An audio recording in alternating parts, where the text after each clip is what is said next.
This is the X-Zone Broadcast Network, broadcasting worldwide on broadcast affiliates and satellite program providers, including CNN Broadcast Network, Sirius Satellite Network, Star Media, Good News Radio Network, Angel Broadcast Network, Wiki Broadcast Network, and WPBN TV. For more information on the X-Zone Broadcast Network, visit us at www.xzbn.net.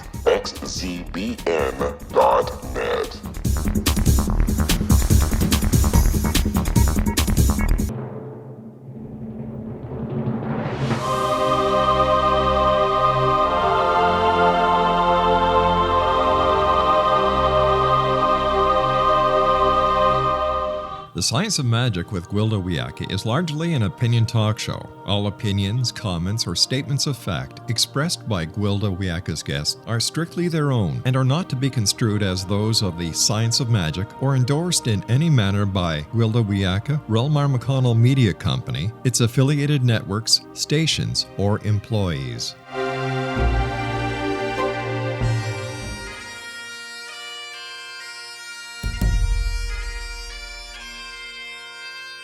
Welcome to the Science of Magic with Gwilda Wiyaka, a program dedicated to uncovering the unified nature of reality and humanity's ever-evolving place as truly galactic beings.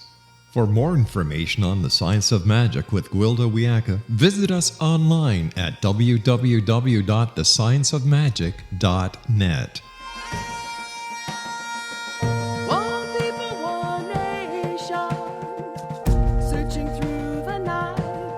Hello once again, dear friends, and welcome to the Science of Magic, where we combine the science and magic of today's leading topics to co-create new solutions.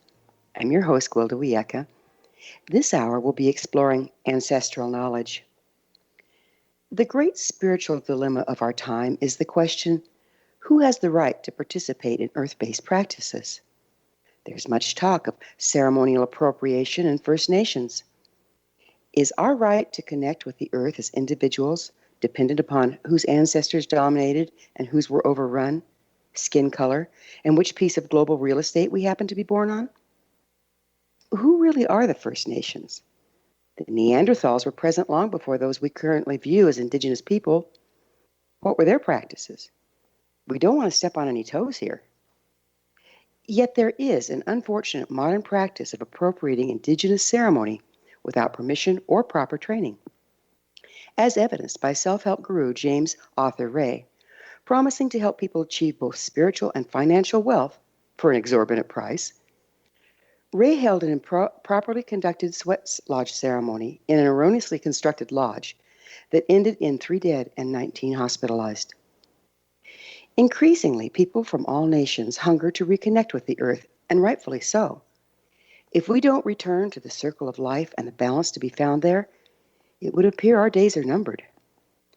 Unfortunately, many of us have been disconnected for so long, we can't tell the difference between information coming from the earth and that from our triggering, patterns, and ego. We desperately need tried and true ceremonial methods with reliable checks and balances to assure clear information and alignment. There has been and continues to be horrendous injustice and abomination perpetrated upon indigenous peoples worldwide. From slavery to genocide, human history is steeped in cruelty and discrimination. The ancestral damage runs deep with seemingly no solutions in sight. Yet, no one owns the wind.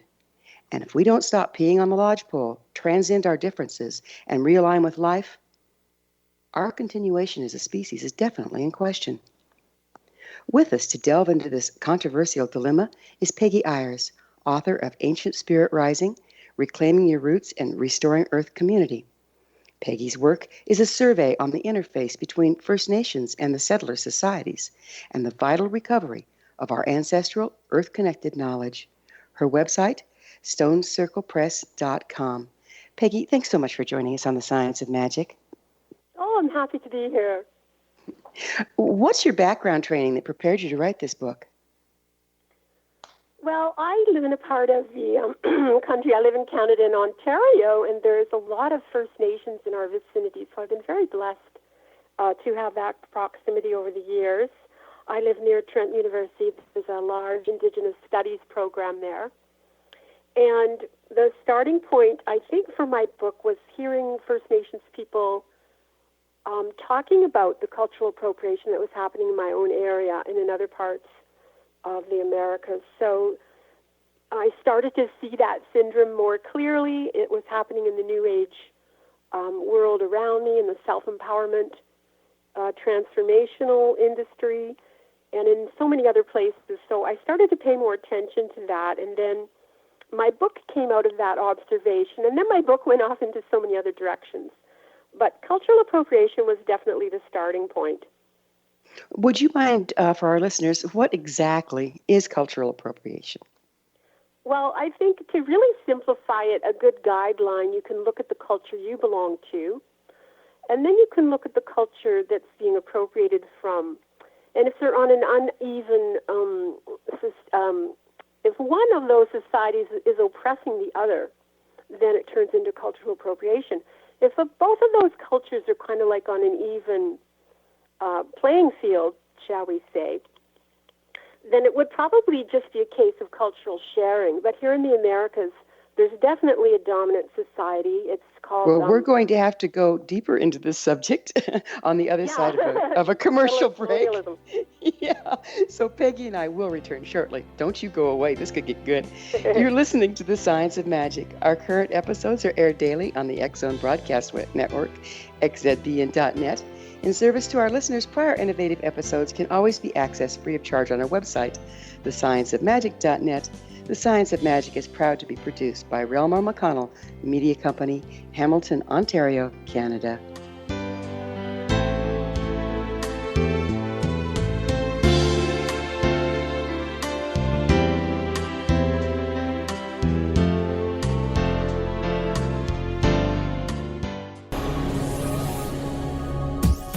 This is the X-Zone Broadcast Network, broadcasting worldwide on broadcast affiliates and satellite program providers, including CNN Broadcast Network, Sirius Satellite Network, Star Media, Good News Radio Network, Angel Broadcast Network, Wiki Broadcast Network, and WPBN TV. For more information on the X-Zone Broadcast Network, visit us at www.xzbn.net.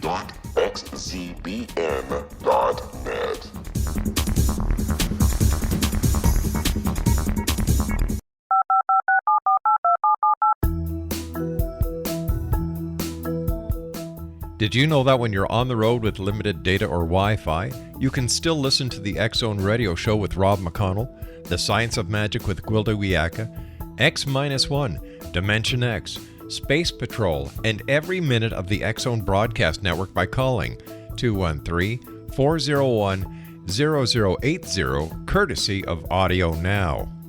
No smartphone, app, or internet needed. It saves your data plan and it's free if you have unlimited minutes.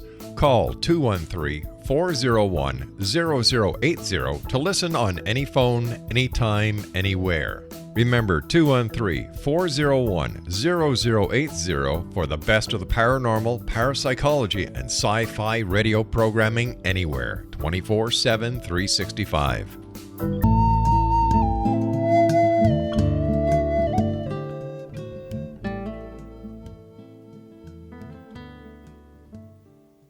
Welcome back. This is The Science of Magic, dedicated to unification and evolution of consciousness. I'm your host, Gwilda Wiyaka. Our guest this hour is Pegi Eyers, author of Ancient Spirit Rising, Reclaiming Your Roots and Restoring Earth Community. Her website, stonecirclepress.com. Peggy, we were just starting in the process of defining cultural appropriation when we had to take a break. Would you mind going back into that for me? Yes, I was saying that every person in the Americas who comes from a European background, we're new to this continent, to the Americas. We belong to the dominant society. So even though we weren't around at the time that our ancestors arrived here, we are still part of that dominant group that, we were the settler colonials, so to speak. So the people that were oppressed on Turtle Island were the Indigenous people. So there's a definite separation between a dominant society and a subordinate society.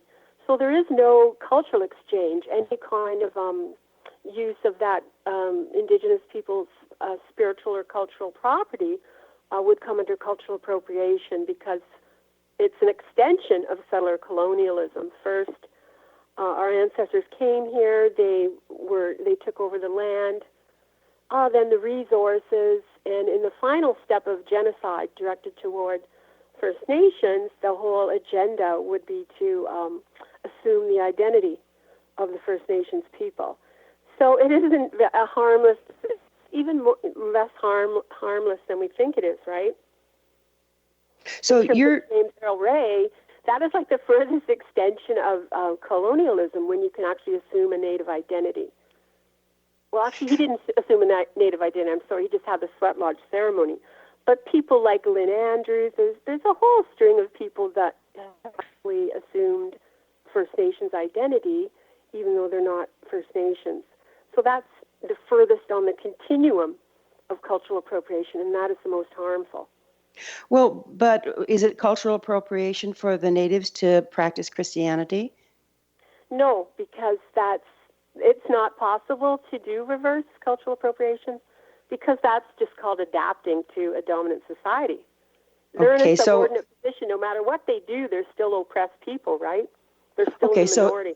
So is this based on our lineage? Is this, as people currently present alive, is whether we're culturally appropriating or not based on our lineage? No, it's based on the fact that we belong to a white dominant society. Okay, well, I got a schizophrenic problem here. You're going to have to help me with. Okay, I'm part Cherokee, part Lakota, and part Irish. Should I just shoot myself now? What? That's a fantastic combination. So definitely to claim those First Nations parts of your heritage, and that puts you in a totally different framework, shall we say. So it's not possible to appropriate from your own culture. I guess in your situation, what the challenge is to find communities that are willing to accept people that haven't been there from the beginning. This is what I hear from a lot of people that have different backgrounds are finding out about. You just can't walk into a Cherokee or Lakota community and say, "Oh, hi, I'm redheaded. That's not going to work real well." Yeah. So it's a little bit of a challenge, but it's all about community at that level, but you still can't deny your own heritage. It's very confusing for a lot of people today, I believe, because there's a lot of really well-meaning people that have a mixed heritage. They don't even know what it is. Who really knows who our daddy was, right? Yeah, exactly. And the time is demanding that we return to our roots, not just our roots, but the Earth's roots, so that we can find balance. How do we rectify this dilemma? Yeah, and it comes from such a good place, and people's hearts are in the right place, and we do need to turn to Indigenous knowledge. And it is, definitely the way that, we're going to go forward as a human race. I love that whole idea of going back at the same time as you're going forward, and how I named my book Ancient Spirit Rising. So there's just so many elements that we can bring into our lives today.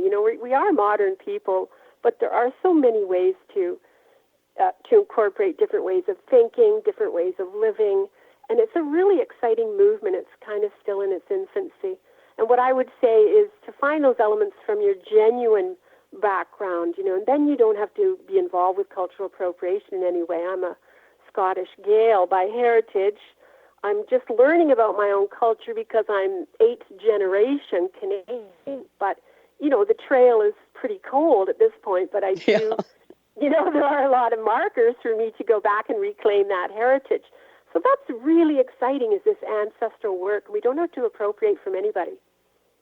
Well, here's another interesting question is, we don't know who the original peoples were, right? If you go back far enough, we all had the same mommy and we all had the same daddy, and I don't know how it got so messed up. I don't think any of us really know. But didn't the information originally come from the earth? Because I know, as I work shamanically, and I don't appropriate anybody's ceremonies, I work from the things that they all have in common. And you'll find that in my Celtic heritage. You'll find it in my Native American heritage. There's certain things that all shamanic practices, and that's different than Native spirituality. Okay, all shamanic practices had in common. There's a shamanic root at the base of every nationality. Okay, and there's so much in common that it had to have come from the same place. And my suspect is that same place is the earth. Mm-hmm. So if we are reconnecting with the earth to get the information we need to move forward, Mm-hmm. and it looks like something that somebody's done before, how does that keep us out of hot water? Yes, well, I think it comes down to having that ethical code or, some kind of moral compass. If we're so in love with Indigenous spiritualities, and then we hear from the Indigenous people that are living all around us that they're offended, that they're hurt, that they're upset, that this is, they're struggling just to reclaim their small sense of self-identity because it was so stripped away from them, being raised in a residential school, being adopted into a white family. So all of the white people that are kind of into this, at the same time that First Nations, who are the practitioners of a lot of this knowledge, just here on Turtle Island, I'm only talking about Turtle Island. So it is a real interference, and it is, we have to understand how offensive, some of these practices are to our First Nations brothers and sisters. And do we really want to create more harm? Do we really want to, continue the colonial process? So it comes down to personal ethics, I believe. Would you mind describing clearly, so we got people out there listening. They're going, gee, I don't want to do that. But what does that look like? What are we taking? What are we stealing? What are we doing? Where's the line? Yeah, so I think that you can be informed by nature. I practice animism. I take my cues from the natural world. I am interacting with nature spirits, and this is my work, and I do it every single day. But I don't use the cultural markers of the people, that came before. What are those? Before. What are those markers? I'm sorry? What are those cultural markers? Oh, there are cultural markers are things like, the sweat lodge. That's not something in my own tradition. Smudging with the abalone shell and, the smudge mixture. That's not in my own tradition. So there's a lot of things that we just take for granted, like the talking stick. That is not in my own tradition. So, you take a really good look at some of these things like dream catchers and so on. They are not from our own traditions, really. And I know you're talking about this universality, but there are tremendous differences as well. And this diversity usually forms the groundwork or the roots of that particular Indigenous society. And they do have a right to actually claim ownership on some of these practices and these spiritual objects, and they can say they actually belong to us.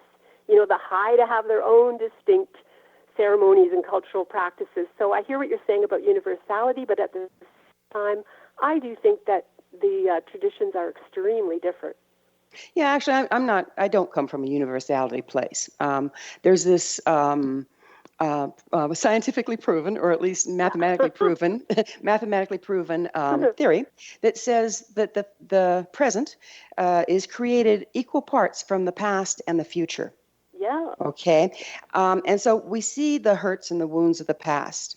Mm-hmm. How can we reach to the future to find a third option? Because this squabbling is getting ridiculous. Mm-hmm. And at the same time, I certainly see where it's hurtful to first tell them they can't have their own practice. I mean, I have ancestors that were in the orphanages and treated with DDT. Right.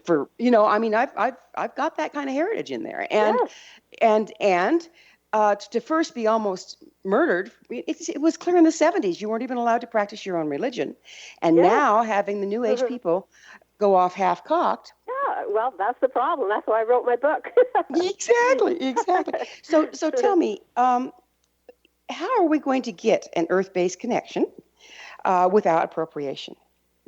Yes, well, I think, that two-row wampum or this model is wonderful. It came out of the Haudenosaunee tradition, and it's and the Anishinaabe, and it's the two canoes going downstream, and the one culture is sovereign in the one canoe, and the other culture is, self-sufficient in their canoe.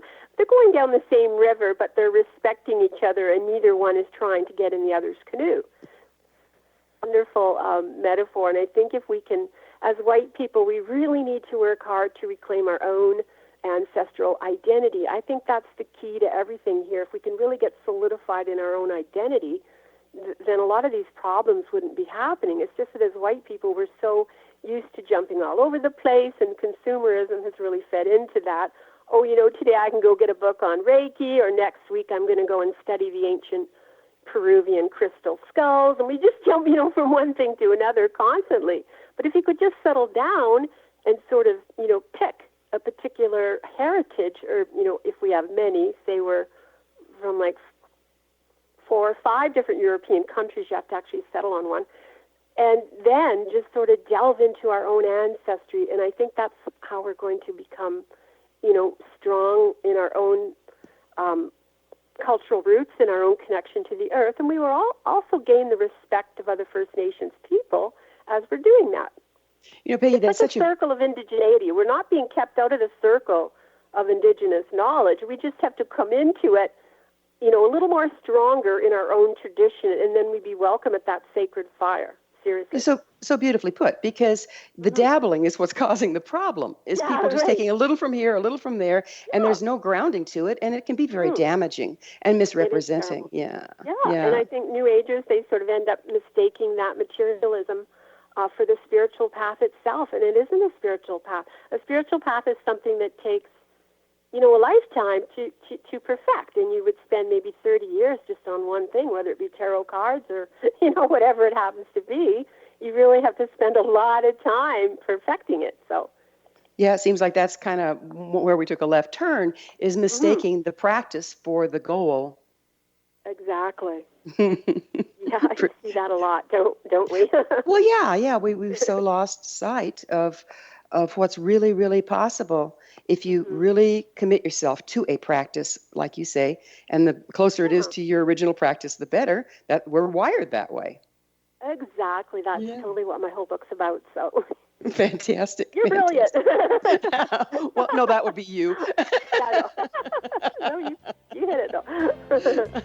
Well, we're going to have this orphan syndrome too, as white people. We're going to have to take our heritage, and it's just so easy to find. It's right at our fingertips. Peggy, we're going to have to take a quick break here.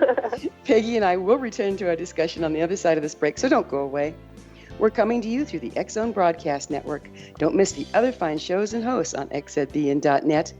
You're listening to The Science of Magic, your resource for creative solutions in a changing world, thescienceofmagic.net.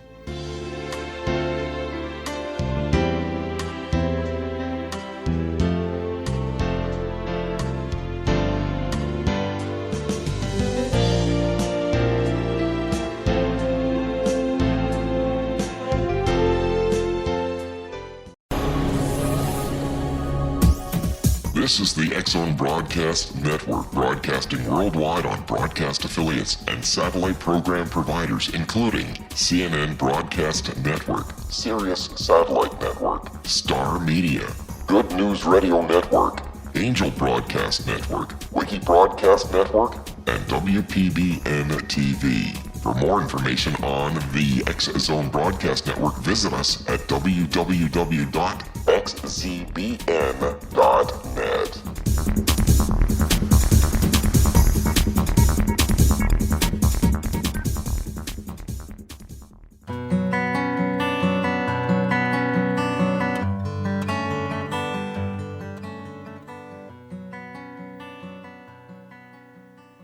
Welcome back. This is The Science of Magic, a place where magic and science come together to promote enlightenment. I'm your host, Gwilda Wiyaka. Our guest this hour is Pegi Eyers, author of Ancient Spirit Rising, Reclaiming Your Roots and Restoring Earth Community. Her website, StoneCirclePress.com. Pegi, what do you see as the result of our losing our Earth connection in the first place? Oh, that's quite a large question. I think that it's been happening since the rise of Christianity 2,000 years ago. I think the idea of Christianity was that the human being became the top of this great chain of beings. So we were like the only being on the planet that had, great intellectual abilities and so on and so forth. And I think it came up to the modern times, that same ideology through science. So instead of Indigenous people who feel that they are part of the interconnected web, they're neither above this great chain of being nor below it. They're part of it. So that interconnected reality makes the human more of a nurturer of, and respect. We respect nature, and ceremony is part of our role. to ensure that continuation of nature.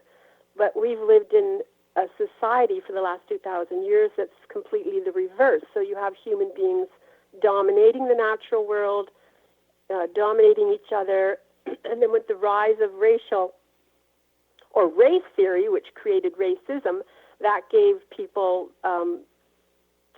sort of the empowerment to enslave people of color, and also to, what happened in the Americas with the genocide of the Indigenous people. So they're two completely, people say there's similarities between the Western mind and what I call Indigenous mind, but it's really, really, really different. There's not a lot of commonalities between the two. So how can we hope to return to nature-based ways with our shrinking habitat? It's full of cities and technologies. We really, what's the solution there? I think that there's not like one solution, but there's a whole range of movements for addressing the problem, the permaculture movement, transition towns, sustainability, all these things, part of elements of getting back to an earth-connected society. So there are so many wonderful things happening right now. We just have to hope that it trickles more into, the mainstream society, people that are in love with their fancy cars and having these capitalist enterprises and sort of, being in love with the whole idea of empire. There's quite a difference between people that have sort of become awake and aware to, this system isn't really working anymore. We can't really be doing that anymore. Capital has sort of, there is an end point. It can't go forever. So the economic model is quite flawed because it's based on the idea that resources are infinite, whereas there is, an end point. So there's so many, delusional ideas that have created the society we live in, and yet, many of us are actually, we're waking up. There's just this huge groundswell of people that are starting to see the alternative. So there's a lot of hope right now. I think there is too. I mean, we're seeing all sorts of just ingenious things. I live off grid, and the gentleman that put in my solar for me, he said, "Well, if you find you need more electricity, don't get more batteries, get more solar panels. They're guaranteed for 25 years. That's how long they last." It's like, boy, have we come a long way, That's great. And there's the tiny homes. There's all sorts of things that are really moving us back, even though there's a lot of us, to a way that's a little more user-friendly. Now, you mentioned essential eco-selves. What do you mean by that? Oh, I think it's that whole process of reclaiming your own Indigenous self, that earth-connected self. And there's, a wide range of our behaviors that we can sort of look at more critically. And this is how we can emulate the values of Indigenous people. This is what is quite interesting. It's not cultural appropriation, but we can certainly learn, from Indigenous people and the values that they hold. The 7 grandfather teachings in the Anishinaabe tradition are, kindness, gentleness, other qualities of the human being, the good qualities that make us, good people. Those are kind of like values that we can all learn from. And just that constant, reversing back, it's like a course correction every day. You're thinking, okay, do I go off and do something that, is going to be complicit with this system I don't believe in, or am I going to, take an alternative route? And, we're up against that every day. As more and more people make these choices, it will turn out to be a groundswell in the end. That's what we're hoping anyway. We're certainly open for that, because the alternatives aren't real pretty, are they? Exactly. Before climate change really kicks in. So am I hearing you say, again, it's almost like splitting hairs, that it's okay to look at the teachings and learn from the teachings, just not appropriate the ceremony of our Indigenous people? Well, absolutely. And to claim identity, that is the absolute, most reprehensible part of cultural appropriation, is to go around, you've created a native name for yourself. Maybe you're calling yourself Blaireau, or you've seen the whole range of them, right? So then you've created a native identity, and then you're offering ceremony to other people and charging, money for these ceremonies. That's the furthest on the continuum. Using smudge in your own home or wearing moccasins, that's really not cultural appropriation. You're assisting native artisans by buying their products. And we're being urged by First Nations to learn about their cultures too. I mean, we can't just not know. The more we learn about the people that live around us, the Haudenosaunee or the Anishinaabe, the more we learn about their cultures.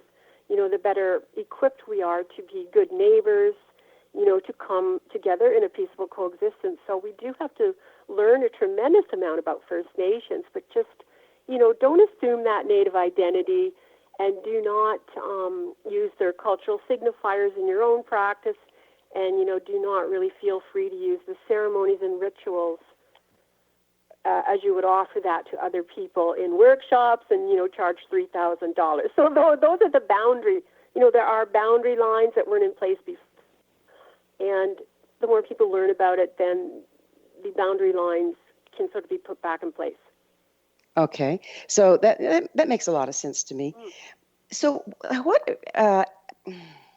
recommendation do you have for, your Caucasian people that are really trying to find their roots? They're not sure what they are. Where do we find them?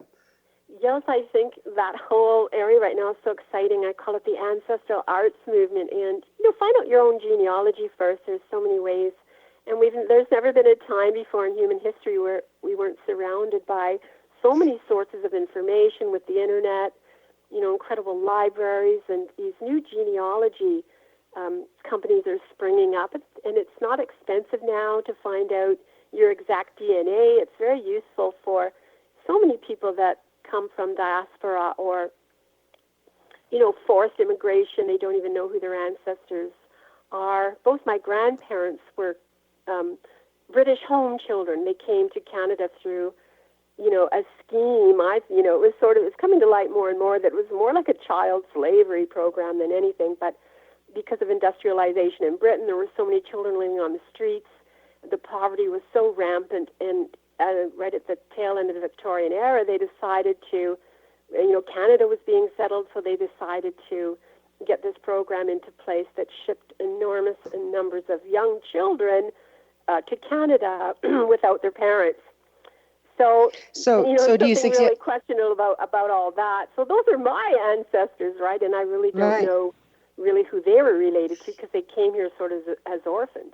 So do you suggest like blood tests or ancestry.com or absolutely, So we go out and we get a blood test, and we go out and get a blood test, and some of them take you so far back. How do you even find the ancestry? Oh, well, you were Mongolian way back when, or even earlier than that. So is there a kind that you suggest that'll give you a little more detailed information where we still have a chance of accessing the practices of our ancestors? Yes, it's really exciting. I mean, the Ancestry.com and the Ancestry123, they don't go back far enough. They give you the choice of matrilineal DNA or the father line. There's different DNAs. But the one company that takes you back in time, I had my DNA sent in. It's really quite expensive, but I think it's really well worth it because they take your cultural group, they match it with the archaeology that's been done all over the planet. So they match your DNA with the migration of different peoples, and it's from the Seven Daughters of Eve, the book, that wonderful book that came out by Brian Sykes. And then he formed a company called Oxford Ancestors, and that's how I had my DNA tested, and it placed me in a cultural group going back 36,000 years. Oh, good grief! Well, how do you find the practices? So these are my, Neolithic ancestors, so you can't get any more indigenous than that. Right, but how do you find what practices they had? And that's a ways back then you turn to the historical record, and mythology and archaeology offers us so much information. So you have to really do quite a bit of study, and people are doing it. There's so much information right now.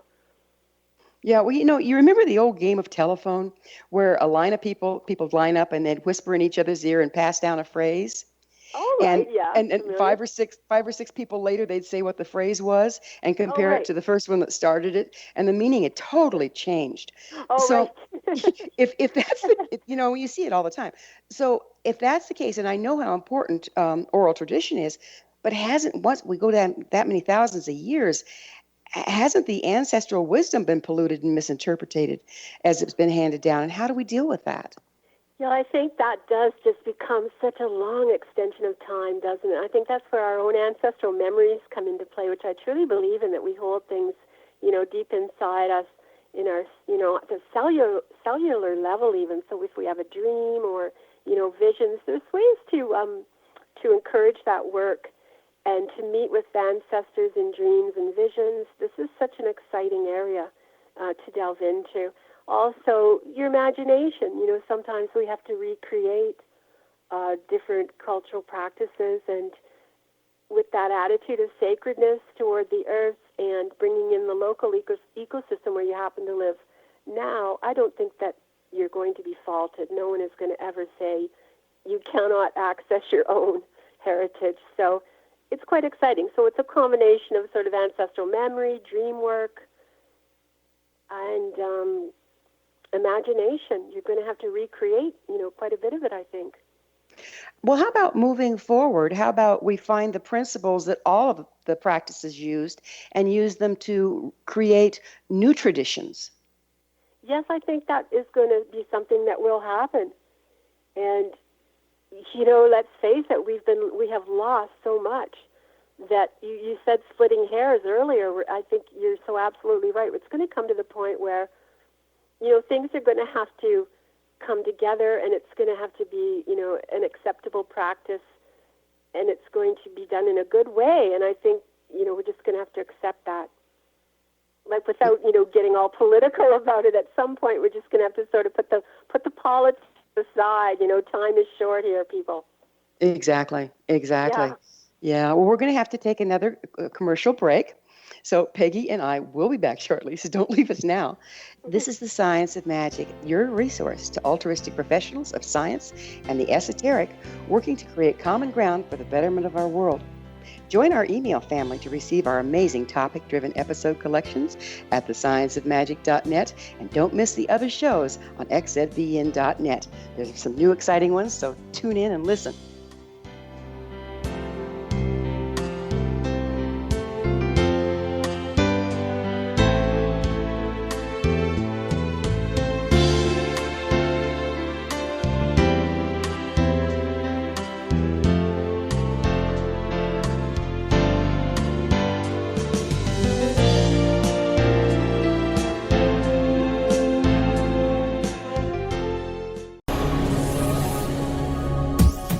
This is the X-Zone Broadcast Network, broadcasting worldwide on broadcast affiliates and satellite program providers, including CNN Broadcast Network, Sirius Satellite Network, Star Media, Good News Radio Network, Angel Broadcast Network, Wiki Broadcast Network, and WPBN TV. For more information on the X-Zone Broadcast Network, visit us at www.xzbn.net.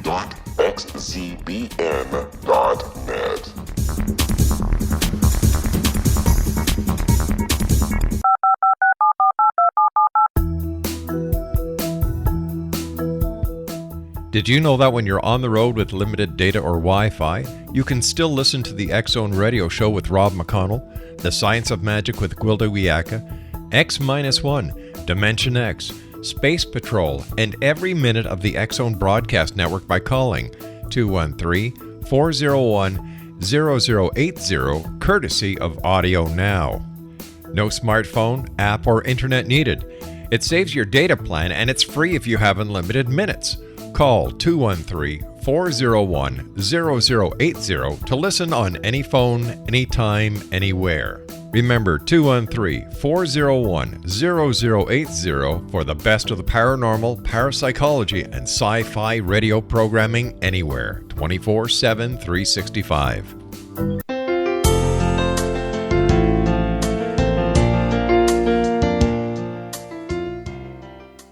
Welcome back. This is The Science of Magic, bringing together gifted people of service to the world.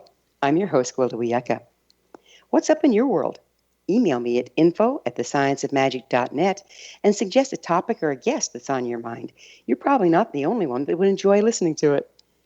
Our guest this hour is Pegi Eyers, author of Ancient Spirit Rising, Reclaiming Your Roots and Restoring Earth Community.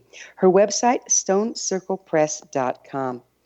Pegi, you speak of the recovery of our authentic ancestral wisdom, and yet we're talking about whales.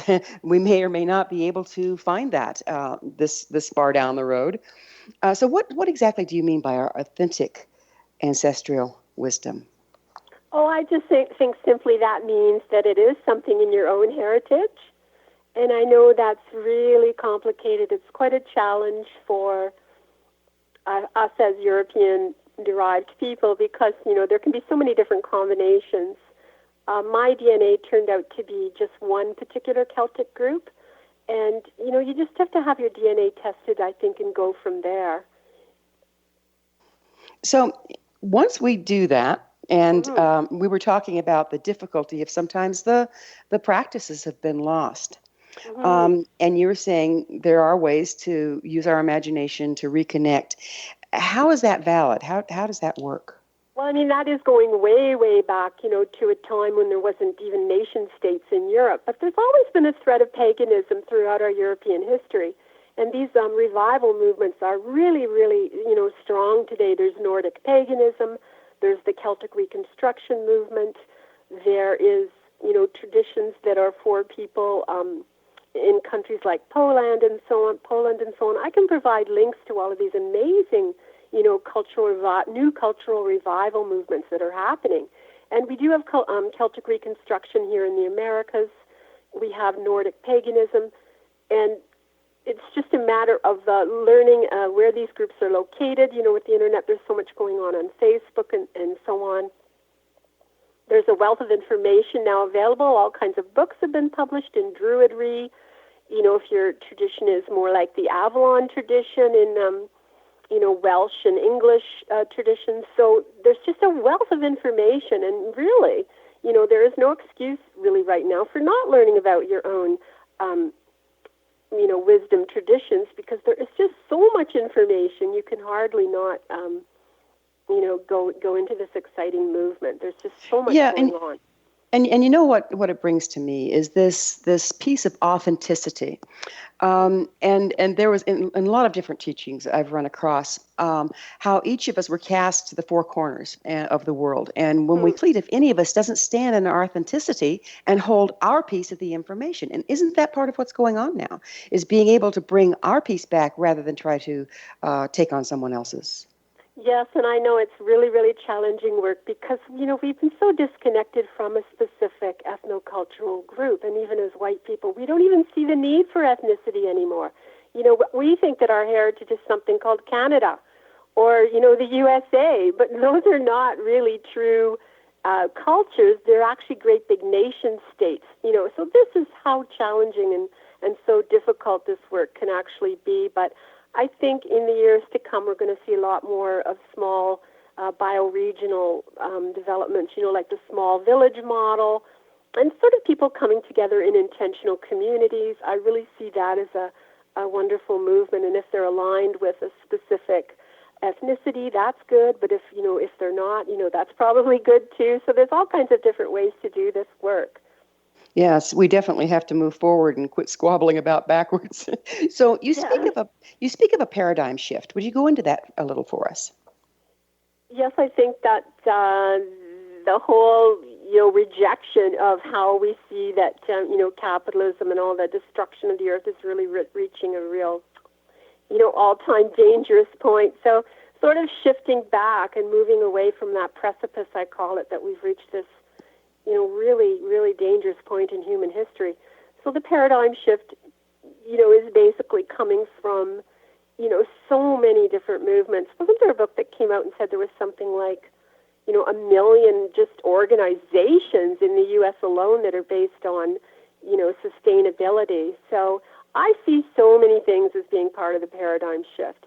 You can see it everywhere these days. We just have to, reach the critical mass, right? Yeah, and it doesn't take that many, from what I understand, if you think about the 100th monkey theory. Yeah, I'm not too sure about that. If that was absolutely true, I think things may have happened already. So I'm a little bit iffy about that theory, but in certain principles, it does work, yes. So what is the decolonization process you've been talking about in your book? Yes, and I think earlier, before the break, I touched on our role, kind of like, I think in the future, a good thing to really look at, too, is we do have to combine, a political or social justice activism with our spiritual path. I think this is extremely important to be doing right now, to get involved with the political process. We're kind of stuck with it. This is the system that we're living in. So, to get involved with that, to do, protest work, whether we're marching in the streets or working for anti-racism. I've come to the point where I see all those things as incredibly spiritual. So I think we really have to sort of shift our thinking into what is it we can actually do to support the liberation of, other people. It goes all the way, through the intersectional oppressions to, even speciesism, which is the liberation of, animals and earth community, which has also been oppressed. So, there's just so much work we can be doing right now in social justice. And I don't see that as inseparable from a spiritual path. I think the two are really, really, connected. And I just wanted to sort of throw that in there. I don't think I answered your question, but I just wanted to say that's really important. So, your work is very all-encompassing, like you say. It went a lot of different directions. Where did you get the education? What's the background you came from to be able to write it? I know when the book got going, it was like one thing led to another and led to another, and it was just, my own scholarship. I've been a writer and a reader all these years. I call myself a deprofessionalized learner because I have no real, academic credentials. I probably, should have gone through higher education, got a PhD. I'm kind of glad in a way that I don't have a lot of academic credentials because it gives me a lot more freedom. So people I see that are like stuck with a PhD in a certain thing, they sort of have to stay in that, particular knowledge stream. And I'm just a free spirit. I just sort of jump all over the place. But then, that being the case, how can you be confident in what you're sharing if you don't have the background? Oh, it's thoroughly researched. Like, my book has been accepted at the local university here. Like, it's just through good research. My book is completely nonfiction. There's a couple of poems in the book. So it's a heavily researched book of contemporary social justice theory. Everything is right up to date in the book. There's 620 footnotes, and it's all a complete synthesis of movements, academic theory, everything that's like happening out there. I touched on most of those movements are itemized in my book. Plus my own thinking, of course, is what a scholar does. You have to, add in your own analysis. So there's quite a lot of that as well. Were there libraries that you researched, found this stuff at? It's not easy to find. Oh my gosh, yes, it took 3 years to write this book. It was sent to the university library. I did a lot of research online. The bibliography at the back of the book is 40 pages. Wow, yeah. So that is like gigantic, and that's kind of like the librarian in me coming out. Yeah. So you're are you a librarian? My inner librarian. Oh, your inner librarian. Got it. And it's been reviewed by people with PhDs, and they'd find absolutely no fault with the book. So, you don't have to have a credential these days to write a good researched, piece of literature. You can do it without the credentials, believe me. So I encourage everyone, don't worry about having a credential or not. Just go and start writing. So what do you do when in your real life? Do you have a profession? I'm just promoting my book right now. That's my full-time, and I was a visual artist prior to that and a curator. I sort of flipped from being a full-time creative person to being a full-time writer. This just happened in the last 8 years or so. Well, we got a little bit of time left, and I'd kind of like, going forward, what about personal responsibility of the individual? We can all go wham, wham, wham. Your people did this to my people and blah, blah, blah. But what about personal responsibility and moving forward? How about we get over it and move forward already? What's to stop that? Well, I really think that it isn't up to us as non-Native people to, set the tone for how First Nations are going to go through their own healing. If it takes them 30 years or it takes them another 100 years, those are the people that were affected by settler colonialism that came from our own, background. That is what we have to struggle with. I'm not saying we need to be guilty about it. Guilt only implies you actually, did something. we weren't there at the time when our ancestors came here and, did all these horrible things. But I do think today we have to have that responsibility. I think it's our generation that somehow has to, make amends for this damage.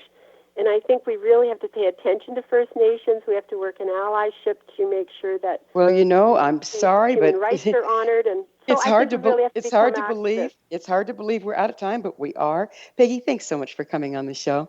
Our guest this hour has been Pegi Eyers, author of Ancient Spirit Rising, Reclaiming Your Roots and Restoring Earth Community. Her website, stonecirclepress.com. This has been The Science of Magic. Join our email family to be the first to receive our thought-provoking, topic-driven episode collections at thescienceofmagic.net. Until next time, dear ones, may you be blessed with knowledge and comforted with love as you uncover your ancestral knowledge.